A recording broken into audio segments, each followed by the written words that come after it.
Guys আমরা আজকে চলে আসছি হলো বিলের ভেতর। তো দেখুন এখানে আসলে পরিবেশটা এত ভালো, আসলে বলার বাহিরে। তো আমাদের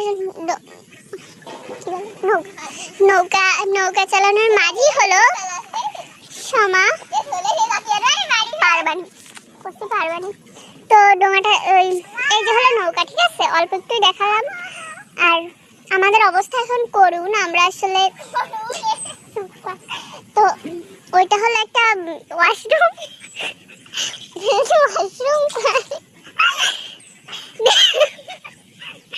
ওইটা হলো ওয়াশরুম আর এটা হলো বাসা। তা কি এনটা মিঠুনির ঘুরে বেড়ায় সেটাই।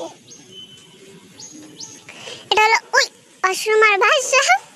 তো দেখতেই তো পাচ্ছেন কত সুন্দর আমাদের চারপাশের পরিবেশটা। আর আর কি দেখাবো, এখানে আসলে ঘন বসতি ছিল যেটা পানির কারণে তলিয়ে গেছে। আমরা আসলে যার পর দিয়ে যাচ্ছি এখানে অনেক ঘর ছিল, বলতেই কষ্ট লাগছে। এখানে অনেকগুলো ঘর ছিল যেগুলো তলিয়ে গেছে। আমরা তো একজনকে দেখালাম, উনি মাছ বেয়ে মানে বসি বেয়ে জীবিকা নির্বাহ করছেন। আর আমরা একটু এনাদের একটু সাহায্য করতে এসেছি যতটুকু যা পারি। আসলে ব্লগিং করি এখন না।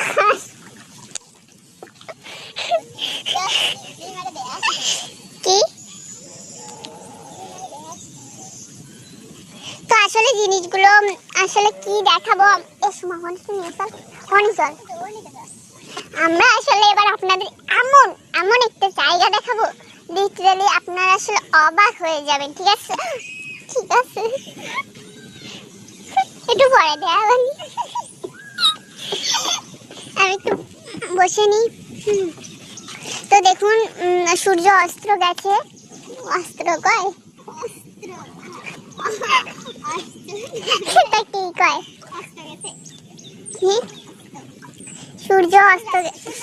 সূর্যাস্ত গেছে।